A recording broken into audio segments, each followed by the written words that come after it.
Today I'm going to be talking to you about my favorite books. Y'all know I love books.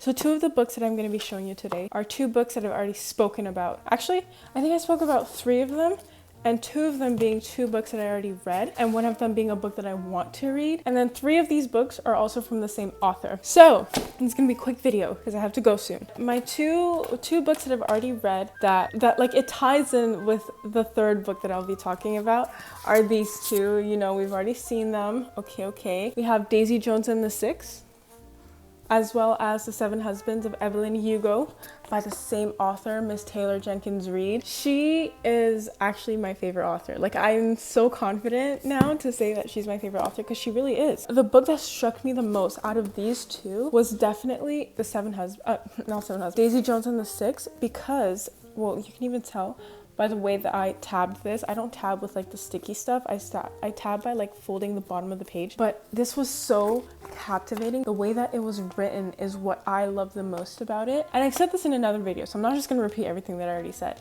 But truly, like, I just want to point this out. Like, I'm literally just telling you what my favorite books are. There's no book that I've read like this book. And this universe is in the same universe as this book. I read this book twice.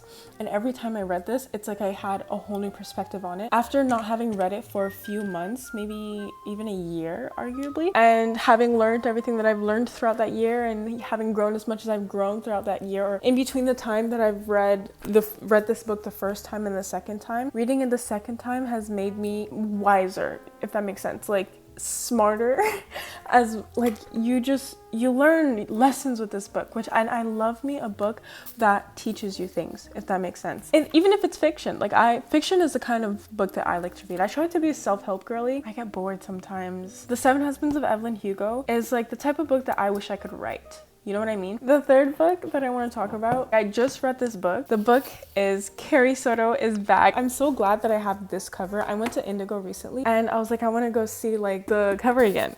And it wasn't the same as this one. I don't like the new covers. I don't know. This one, I'm so glad I got this. I've had this book for quite some time, and the first time I tried reading it, I didn't really enjoy it. I don't know why, but I wasn't necessarily into it, I should say. My friend was the one that also had this book, and she recommended it to me. She's like, no, like, what do you mean? It's really good. Like, I liked it. I was like, okay. But I didn't read it so I've had this for years. Like, keep in mind, this was a friend from my first high school. Until, if you're watching this, I remember what you told me. The amount of references of Daisy Jones and the Six and I don't think there was Mick Riva, who was one of the husbands. They were all mentioned in this book. And now that it's crazy because I think this one is the OG because everything is revolved around Mick Riva, I'm pretty sure. I can't remember what was referenced. I can't remember much of this book, to be honest. I think it's time to reread it. Oh. Yeah, I think it's time to reread it soon. But anyways, I was initially gonna reread this after reading this one because I miss Celia St. James. Celia St. James, I love you so much, even though you're not a real character or a real person, you're just a character. This book, I've tabbed two chapters. Oh my god, this book was so good. I really only started like getting so into it near like the middle to the end, and I wasn't realizing once I just got past like the first part of the book where it's basically talking about her life growing up with like tennis and everything. And also, not to mention, this book literally got me into tennis. Like, my TikTok and YouTube is filled with tennis players. Like, I could talk about tennis with anyone, even though I've never picked up a racket in my life, but I really want to. And I think I actually really want to play tennis now, even though I know it's a hard sport. Now watching tennis games, a women's match, and I'm just thinking like, oh, Carrie wouldn't do a shot like that. Like, no, Carrie is so much better than me. Because, like, you know, this has opened my eyes to so many things. I've gotten so many good advice and references from this book. The way that it's, again, like, I can't stop talking about the writing. I love Taylor Jenkins' style of writing. Everything was so good. It was so good. It was so good. And it wasn't really necessarily entirely, like, I love all the main themes, the under themes, or the sub themes. I don't really know what they're called. There's one like thing that really stuck with me, and it was like the same way how Carrie would say that every match was like a stepping stone for her to get to where she wants to be. That was like me thinking, like, for example, on YouTube, like with every video that I post, it's like I always get at least one new subscriber with every video that I post. Okay, so the two chapters that like I was really like on the edge of my seat reading this was Soto versus Antonovic, and this was the Wimbledon's 1995 semifinal. This was a good match. And then obviously the final match between, oh my god, the final match between Carrie and Chan. I literally wrote up here, unbelievable chapter. And I was reading this when I was at work during my break, and I was like, my coworker was looking at me like I was kind of crazy. But it was so good. And it's the way that Carrie was like so obsessed, tunnel visioned, like no one is like I'm gonna be on top, like not even Chan. But like as we go on, she gets even more obsessed and more obsessed. But then we start realizing like, oh, she smiled, like she's literally smiling. She's actually having fun. Oh my god, when her dad, let me not spoil it. Like initially my favorite book was this one, but because I don't even remember that much like content in terms of content, I remember how it made me feel and how good it was. But I can genuinely, like, I'm actually thinking like this book might actually be my favorite, and I'm so ready to read it again because this just, it shows so much about sportsmanship. Not even just that, but like when you have like goals, I'm trying to be wise right now, but like I don't think I can. Like my stomach is hurting pretty badly. Oh my god, I found grammar mistakes in this book. Did I? Oh, I don't think I tabbed it.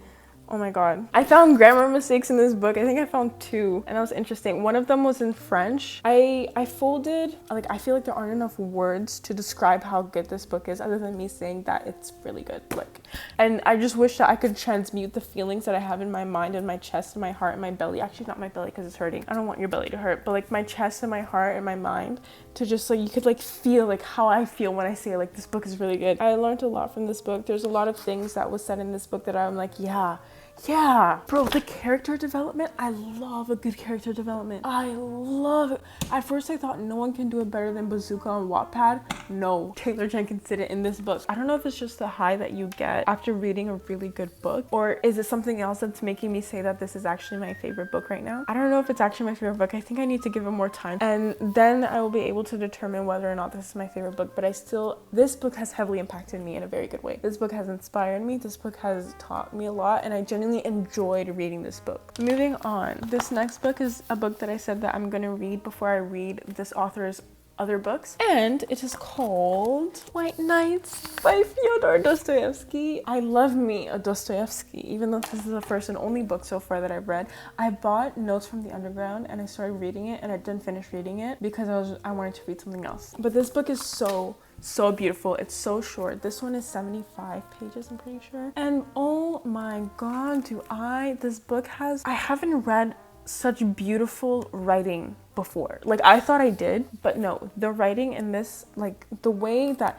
the emotions expressed, it's like, oh, it's like, it's literally like you're literally like, I don't even have the words for it. You know, when you're reading, right, you're naturally transported into that world of literature, right? This world that I was brought to while reading is not just like the world that we see, but I felt like I was so deep inside the characters. I've never read such beautiful words, such beautiful combination of words on a page before. It was just, I don't know, it's so beautiful. And I made a playlist you can actually find it on my Spotify. I should link it down below. I'll link my Spotify down below. I made a playlist for this book. It's literally called White Nights by Fyodor Dostoevsky. And basically I would just listen to Cigarettes After Sex, but the instrumental version, because I'm reading obviously.